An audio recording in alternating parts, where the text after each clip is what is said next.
우리는 계속해서 욥기를 보고 있습니다. 욥기 1장과 2장에는 욥이 당한 재난에 대해서 기록을 해 놓았습니다. 그리고 욥의 세 친구가 위로하기 위해서 방문하고 7일 동안 함께 슬퍼하면서 아무 말도 하지 못하고 있었습니다. 그때 욥은 3장에서 비로소 입을 열어서 탄식하기 시작했습니다. 그래서 우리는 그 욥의 탄식을 통해서 어려운 자의 탄식은 하나님을 의식하는 마음이 있다고 했습니다. 그리고 어려운 자의 탄식은 있는 모습 그대로 하나님께 나아가는 것이고 영원한 안식에 대한 소망이 있다고 했습니다. 이렇게 욥이 입을 열자 그를 찾아온 친구들은 차례로 다시 자기의 나름대로의 이 말을 하기 시작했습니다. 욥을 위로하기 위해 찾아온 친구들이었지만 오히려 욥의 마음을 크게 상하게 하고 말았던 것입니다. 욥과 그의 친구들의 논쟁은 크게 세 번에 걸쳐서 나타납니다. 1차 논쟁은 4장, 오늘 읽었던 4장부터 10장까지입니다. 그리고 2차 논쟁은 11장부터 21장까지입니다. 또 마지막 3차 논쟁은 22장부터 31장까지입니다. 여기서 먼저 엘리바스가 말을 하고 욥이 받아서 하고 또 빌닷이 말을 하고 다시 욥이 받아서 합니다. 그리고 마지막으로 또 소발이 말을 하고 욥이 받아서 합니다. 이렇게 하기를 세 번에 걸쳐서 이렇게 계속 돌아가면서 말을 하게 되어졌습니다. 그 후에 마지막으로 엘리후가 나타나서 아주 길게 설교처럼 말을 합니다. 우리는 욥기를 묵상하면서 욥기가 기록된 순서대로 이렇게 진행을 쭉 이렇게 해석할 수도 있겠지만 그렇게 할 경우에는 시간이 너무 많이 소요가 되고 또 계속해서 비슷한 내용들이 반복되는 그런 지루함이 있습니다. 그래서 이 욥기를 이제 4장부터는 각 인물별로 살펴보도록 하겠습니다. 대만 사람 엘리바스의 주장이 먼저 나오는데요. 그것은 4장, 5장, 15장, 22장에 이렇게 나옵니다. 4장, 5장은 1차 논쟁이고 15장은 2차 논쟁, 그 다음에 22장은 3차 논쟁입니다. 그리고 수아 사람 빌닷은 1차 논쟁에서는 8장, 2차 논쟁에서는 18장, 그리고 3차는 25장에서 말을 합니다. 그리고 나아마 사람 소발이 한 말은 1차로는 11장이고 2차로는 20장에 나옵니다. 소발은 3차 논쟁에는 참여하지 않습니다. 엘리후는 32장부터 아주 길게 욥에게 설교하는 것입니다. 욥의 친구로 나타나는 이 사람들은 모두가 다 왕이나 또 통치자 또는 큰 족장으로서 큰 세력을 가진 사람들이라는 것이 우리가 모든 학자들의 하는 말입니다. 오늘은 엘리바스가 하는 논쟁을 한번 살펴보고자 합니다. 아까 말씀드렸던 것처럼 4장과 5장은 1차 논쟁이었습니다. 그래서 욥이 대답하고 그 다음에 또 빌닷이 이야기하고 또 욥이 대답하고 마지막으로 또 소발이 이야기하고 욥이 대답하고 이렇게 해서 1차 논쟁이 한 바퀴 돕니다. 그 다음에 2차 논쟁은 15장이 바로 2차 논쟁의 내용이고 3차 논쟁은 22장이라고 했습니다. 그래서 오늘은 우리가 살펴볼 것은 4장, 5장과 15장과 22장 이 내용을 쭉 살펴보도록 하겠습니다. 그래서 1차, 2차, 3차에 걸쳐서 엘리바스가 어떤 말을 하고 있는지 그것을 살펴보면서 교훈을 얻고자 합니다. 엘리바스의 고향이 대만이라고 나옵니다. 물론 우리 지금 말하는 대만 중국 옆에 있는 그것이 아니고 남쪽 땅이라는 그때 당시 팔레스타인에 있는 남쪽 땅에 있는 그런 지역입니다. 이 대만이라는 뜻 자체가 남쪽 땅이라는 뜻입니다. 주로 이제 에돔족 속이 그곳에 살고 있었습니다. 에돔을 그런 말로 또 다른 말로 대만이라고 하기도 합니다. 예레미야서 49장 7절에 보면 이곳 대만은 지혜로운 사람들이 거하는 장소라고 이렇게 말을 하고 있습니다. 그래서 예레미야 선지자는 만군의 여호와께서 이같이 말씀하시되 대만에 다시는 지혜가 없게 되느냐, 명철한 자에게 책량이 끊겼느냐, 그들의 지혜가 없어졌느냐 하고 말을 합니다. 주로 이제 대만에는 많은 지혜로운 사람들이 살고 있다 하는 그런 인식들이 깔려 있었던 겁니다. 제가 파푸아 뉴기니에서 사역을 할 때에 많은 나라에서 선교사님들이 성경 번역을 위해서 왔습니다. 그 중에 네덜란드에서 온 선교사님들이 굉장히 학문적으로 똑똑한 사람들이 많았습니다. 그래서 늘 인식이 네덜란드 선교사님들은 다들 학문적으로 뛰어나다는 인식을 다 같이 갖고 있었습니다. 그것과 같이 각 지역마다 온 사람들의 특징들이 있는 것과 같이 그 당시에는 이 대만 사람이라고 할 때에 주로 지혜로운 사람이라는 그런 인식을 가지고 있었던 것입니다. 거기다가 엘리바스는 요업의 친구들 중에서 가장 나이가 많은 사람이었습니다. 오늘날은 약간 다를 수도 있지만 그 당시만 해도 나이가 많다는 것은 인생의 경험이 그만큼 많이 있고 또 지식이나 이런 부분들이 젊은 사람보다 훨씬 뛰어나다는 것을 의미했습니다. 그런 가운데 대만 사람 엘리바스가 하는 말은 정답과 같은 그런 말을 해줄 수 있는 사람이었을 것입니다. 그러나 그가 한 말은 죄송합니다. 오히려 깊은 상실감에 빠져 있는 욥에게 더 큰 상처를 주는 그런 말이 되어졌던 것입니다. 엘리바스가 한 말은 지극히 맞는 말이지만 욥에게는 적합한 말이 아니었습니다. 우리도 역시 맞는 말을 정말 많이 합니다. 특히 그리스도인들은 말을 참 잘한다고 세상 사람들은 이야기하고 있고 그렇게 인식하고 있습니다. 마치 대만 사람들이 참 지혜로운 사람이라고 이렇게 말을 한다면 이렇게 예수 믿는 사람들은 참 말을 잘한다는 그런 인식을 갖고 있는 것이죠. 그런데 그것이 다 좋은 것은 아닙니다. 대만 사람 엘리바스가 하는 말도 다 옳은 말은 아니었고 맞는 말이긴 했지만 옳은 말은 아니었습니다. 그렇다고 또 그리스도인들도 다 말을 잘하지만 다 이렇게 옳은 말 하는 것은 아니죠.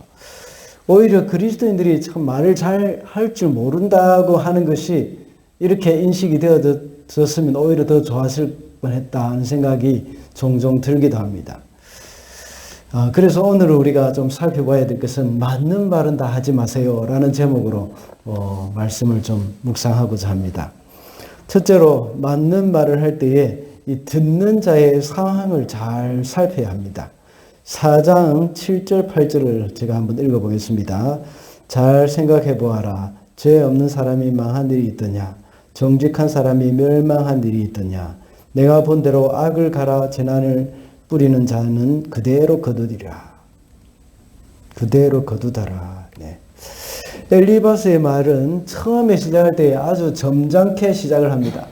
그리고 가능하면 부드럽게 말을 하고 있습니다. 4장 1절부터 그가 말을 시작할 때에 욥의 말을 헤아려 주는 듯 합니다.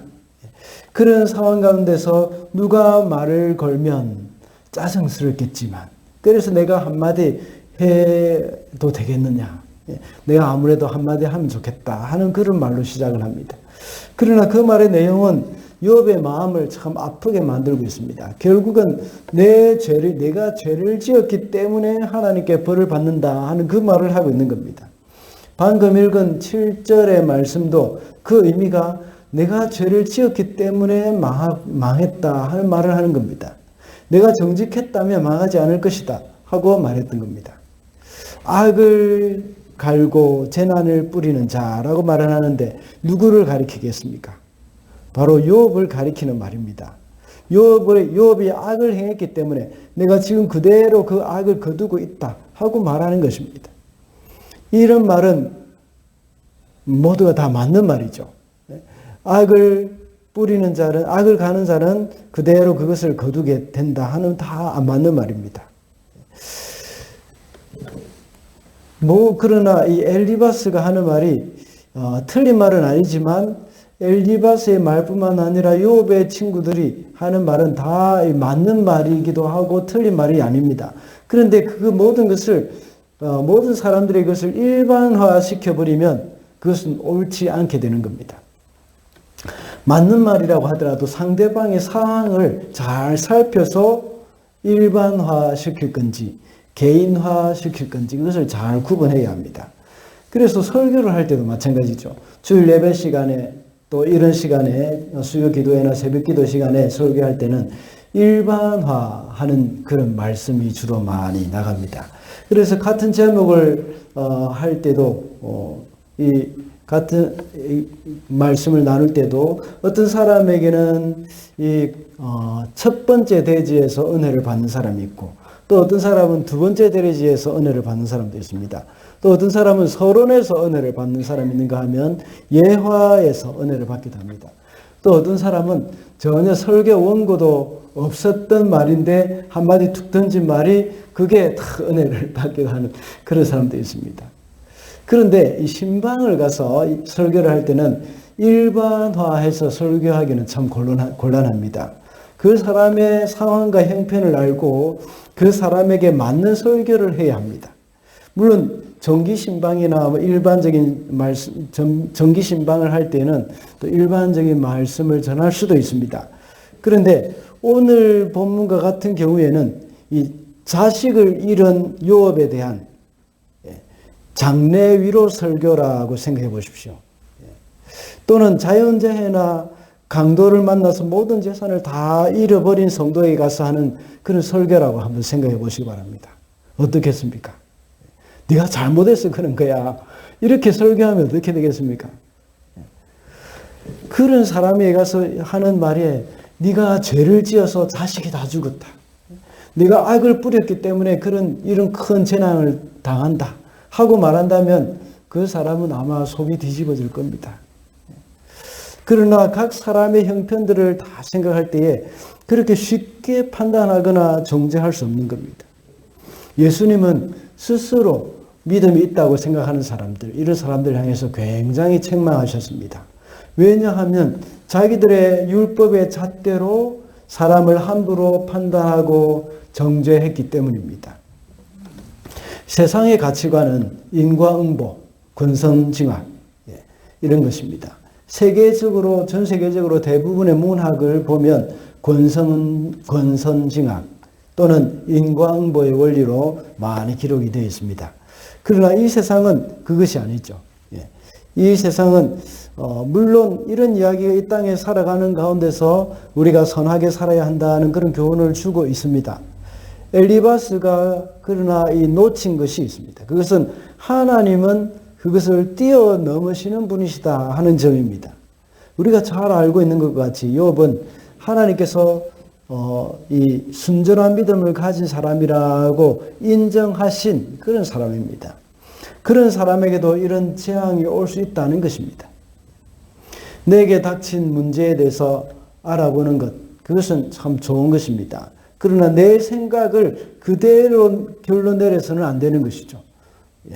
이 요한복음 9장 1절에 보면 예수님께서 제자들과 함께 길을 가실 때에 이 동냥을 하고 있는 맹인을 만났습니다. 그때 제자들이 예수님께 물었죠. 이 맹인이 이렇게 된 것은 누구의 죄 때문입니까? 그의 부모 때문입니까? 아니면 자기의 죄 때문입니까? 하고 물었습니다. 그때 예수님께서 대답하신 것이 무엇입니까? 이 죄 때문이 아니라 하나님이 그를 통해서 하실 일이 있기 때문이라고 말씀하셨습니다. 하나님이 하시는 일에 대해서 우리가 다 이해할 수는 없습니다. 그렇기 때문에 우리의 생각으로 함부로 평가를 해서는 안 되는 것이죠. 욥에 대한 하나님의 평가는 어떤 것입니까? 순전하고 정직한 사람이라고 했습니다. 그러나 욥에 대한 엘리바스의 평가는 그 사람의 상황을 보지 않고 그 사람의 자신의 지식으로 욥을 판단했던 것입니다. 그래서 엘리바스는 5장, 15장, 22장 이렇게 더 갈수록 더 구체적으로 욥의 마음을 아프게 하고 있는 것을 보게 됩니다. 욥의 친구들은 다 맞는 말이지만 상황에 맞지 않는 말이었습니다. 그들의 지식과 학문으로 상대방을 누르고 있는 그런 모습이었고 상대방을 더 힘들게 만들고 있었던 것입니다. 우리가 상대방에게 어떤 말을 해줘야 하겠다 하는 그런 생각이 들 때는 깊이 기도를 해야 합니다. 최소한 10번 이상은 기도해야 합니다. 그리고 그 사람의 사정을 진실로 생각하고 그 사람의 상황을 충분히 이해를 해야 합니다. 그러므로 맞는 말을 할 때 이 듣는 자의 상황을 잘 살펴서 일반화와 개인화를 잘 구분해야 합니다. 참 저 같은 이 목사가 참 많이 이런 부분에 실수를 참 많이 합니다. 이야기하다가 성도를 권면한다고 하다가 더 마음을 아프게 할 때도 있고 참 마음을 더 상하게 할 때도 있는 그런 일들이 참 많이 있습니다. 이럴 때 우리는 늘 항상 하나님 앞에 충분히 기도하고 그 사람의 입장이나 생각들을 잘 생각하면서 해야 하는 것이 바로 올바른 대화 방법이라고 할 수가 있습니다. 둘째로 맞는 말을 할 때 우리 속에 교만이 있는지 살펴야 합니다. 15장 9절부터 10절입니다. 우리가 알지 못하는 것을 너 혼자만 알고 있기라도 하며 우리가 깨닫지 못하는 그 무엇을 너 혼자만 깨닫기로 하였다는 말이냐. 우리가 사귀는 사람 가운데 나이가 많은 이도 있고 머리가 센 이도 있다. 내 아버지보다 나이가 더 든 이도 있다. 엘리바스는 이제 안 되니까 나이로 이제 밀어붙이고 있는 겁니다.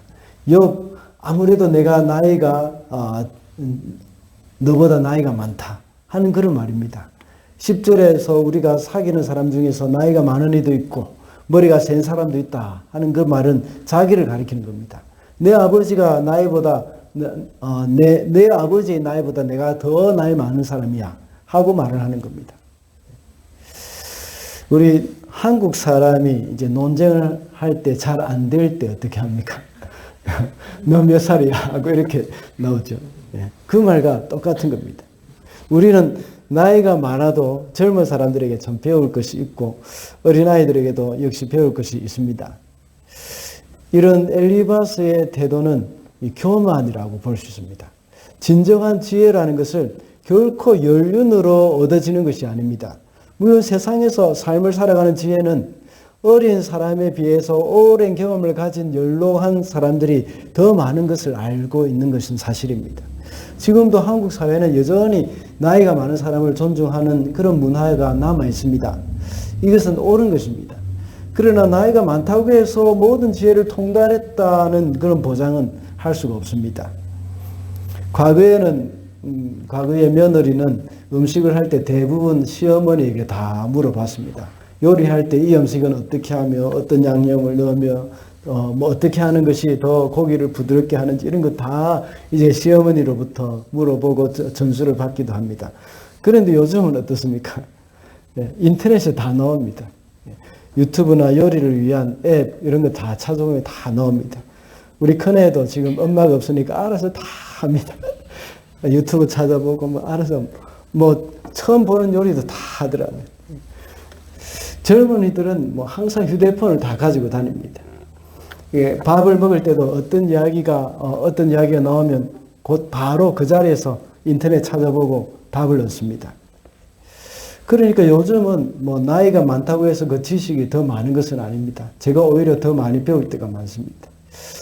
그럼에도 불구하고 세상을 살아가는 지혜는 분명히 오랜 경험 속에 더 많이 축적이 됩니다. 이러한 이유로 우리는 연로한 사람들의 경험을 소중히 여기고 또 그들의 조언에 귀를 기울여야 합니다.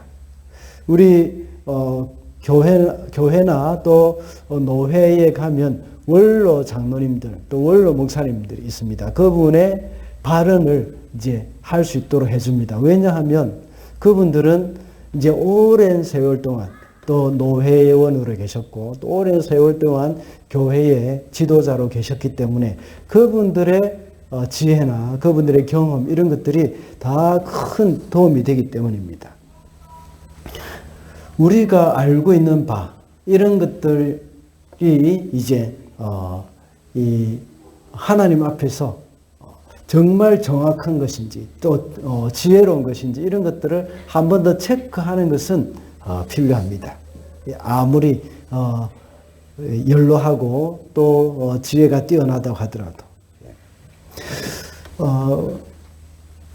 여러분들이 잘 알고 있는 솔로몬의 아들 르호보암의 예를 들어 보십시다. 르호보암이 집권을 하자마자 그 백성들이 찾아와서 요구하는 것들이 있었죠.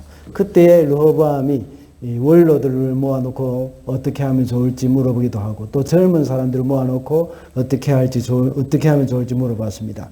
그럴 때에 르호보암은 원로들의 말을 듣지 않고 젊은 신하들의 말을 들으면서 결국은 어떻게 됐습니까? 나라가 두 조각이 나버리고 말았던 겁니다. 이런 것이 바로 우리로 하여금 하나님의 지혜에 이르지 못하게 하는 그런 방법으로 나아갈 때가 많다는 것이죠.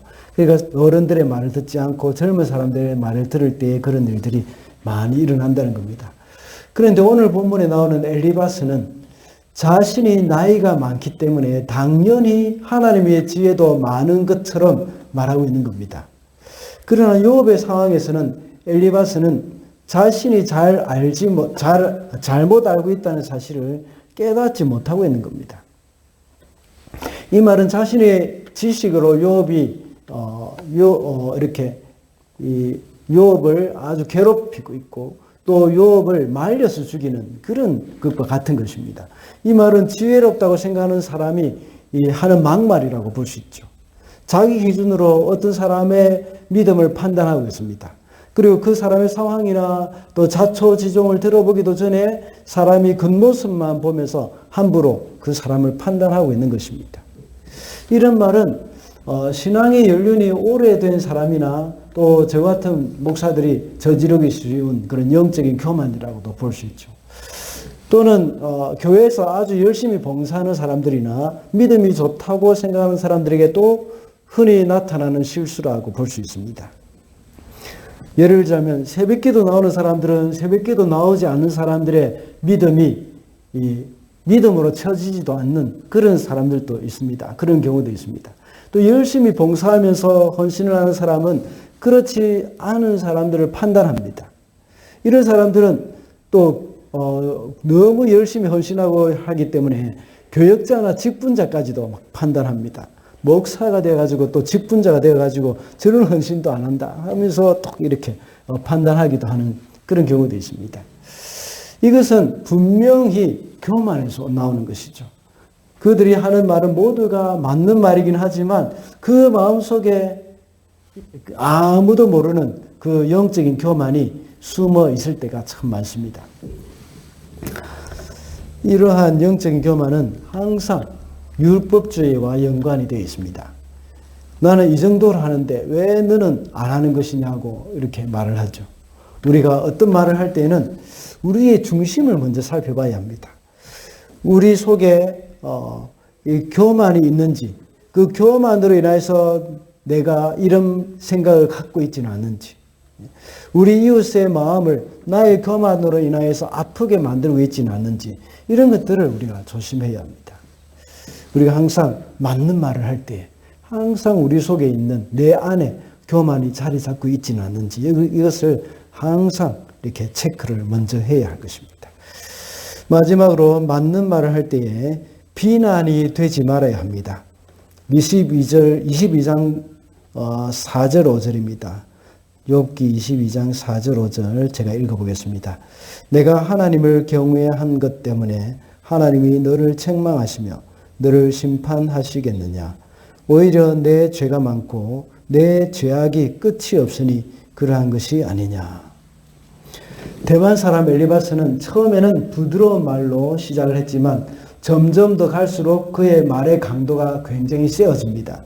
책망으로 가면서 비난으로 갑니다. 왜냐하면 욥이 자신이 여전히 잘못이 없다고 주장했기 때문입니다. 방금 읽은 15장의 내용은, 조금 전에 읽은 15장의 내용은 2차 논쟁의 시작입니다. 서론에서 말씀을 드렸듯이 1차 논쟁이 14장에서 끝나면서 욥의 친구들의 말에 의해서 욥이 부정했기 때문입니다. 그러니까 2차 논쟁에서 두 번째 대지에서 말한 2차 논쟁에서는 좀 더 그 말투가 거세지는 것을 우리가 보게 됩니다. 그래서 욥의 친구들의 말은 엘리바스보다 또 빌닷이 좀 더 거세지고 빌닷보다 소발이 더 거센 말을 막 내뱉습니다. 그 이유는 욥이 여전히 자신은 무죄하다는 말로 항변을 했기 때문입니다. 그런 가운데 엘리바스는 2차 논쟁에서 좀 더 세게 말하고 이제 3차 논쟁, 조금 전에 읽었던 22장 여기서는 굉장히 이렇게 노골적으로 말을 하고 있는 겁니다. 1차 논쟁에서 엘리바스는 4장, 5장에서 엘리바스는 욥에게 직접적으로 말을 하지 않고 3인칭을 많이 썼습니다. 죄를 지은 자가 하나님께 벌을 받는다 하는 그런 식으로 말했죠. 네가 하나님께 벌을 받는 자는 이런 말을 하지 않고 죄를 지은 자가 하나님께 벌을 받는다 하는 식으로 말을 했습니다. 그런데 방금 읽은 22장에 와서는 아주 노골적으로 말을 합니다. 먼저 욥을 직접 가리키면서 내가 말을 이렇게 내가 이렇게 했다 하면서 내가 하나님을 경외하지 않았기 때문에 심판을 받는 것이다 하고 말을 합니다. 5절에서는 내 죄악이 끝이 없으니 이런 것이라고 이렇게 말을 합니다. 그래서 계속해서 6절부터는 구체적으로 낱낱이 이렇게 욥이 짓지도 않은 죄를 열거하면서 내가 이런 죄를 지었다고 말을 합니다. 제가 22장 6절부터 9절까지 한번 읽어보겠습니다. 내가 까닭 없이 친족의 재산을 압류하고 옷을 빼앗아 헐벗게 하고 목마른 사람에게 마실 물 한 모금도 주지 않고 배고픈 사람에게 먹을 것도 주지 않기 때문이 아니겠느냐. 너는 권세를 이용하여 땅을 차지하고 지위를 이용하여 이 땅에서 거들먹거리면서 살았다. 너는 과부들을 빈손으로 돌려보내고 고아들을 혹사하고 학대하였다. 이런 말이 욥의 입장에서 욥이 들었을 때에 얼마나 기가 막히겠습니까? 욥은 아무 죄가 없기 때문에 이런 고난을 받고 있는 겁니다. 사실은. 그렇죠? 너무나도 순전하고 정직했기 때문에 어떤 어려움이 와도 그의 믿음은 흔들리지 않을 것이다 하고 생각하면서 하나님이 사탄에게 허락해 준 고난입니다. 그렇기 때문에 욥은 오히려 의로운 사람이었기 때문에 받게 된 고난이라고 볼 수 있습니다.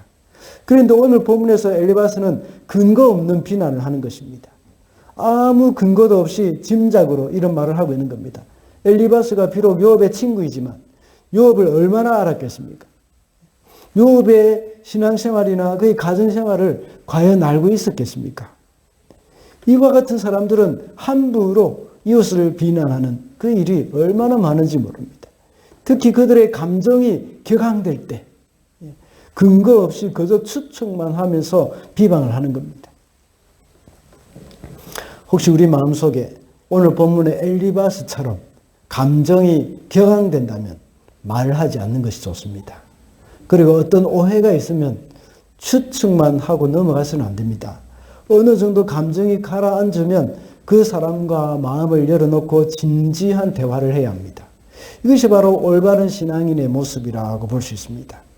그렇게 할 때에 서로에게 상처만 주게 되고 관계만 나빠지는 그 일들을 막을 수 있는 것입니다.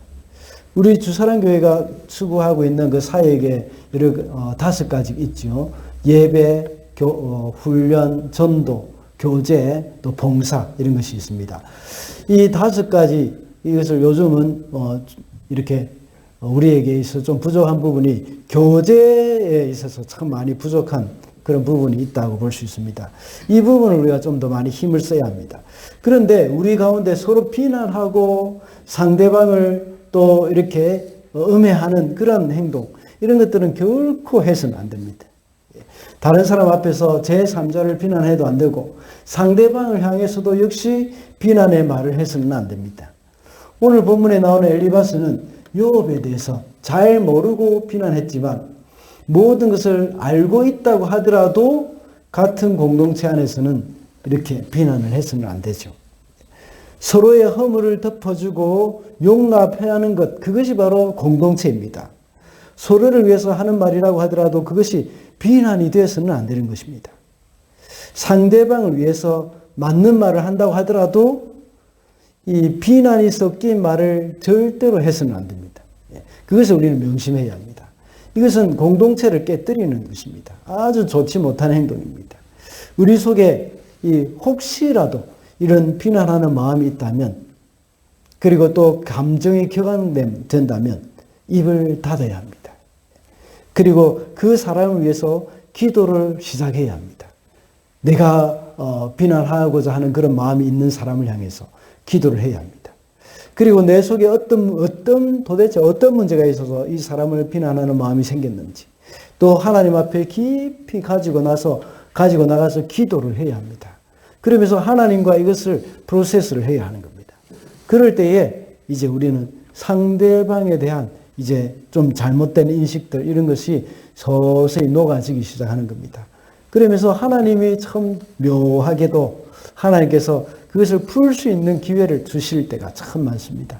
그것이 풀리거나 오해가 사라지게 되는 그런 경우가 참 많습니다. 그러면서 서로에 대해서 다시 마음을 열고 더 가깝게 되어지는 그런 일들이 다 일어나게 되는 겁니다.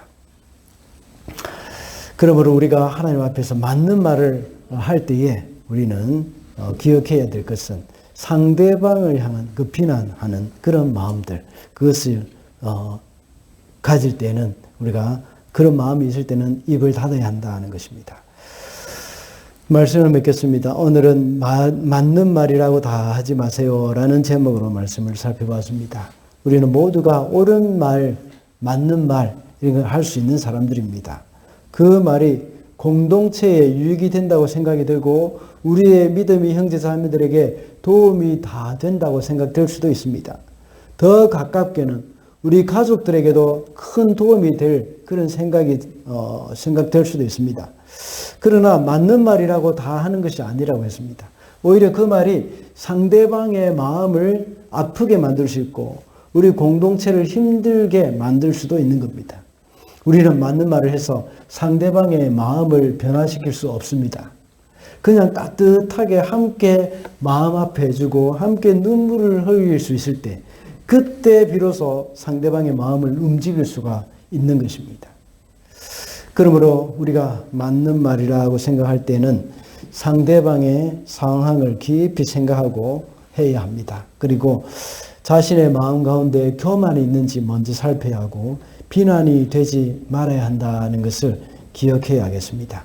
그래서 맞는 말이 아니라 선하고 바른 말을 하면서 우리 공동체를 하나가 되게 하는 그런 저와 여러분이 되시기를 바랍니다.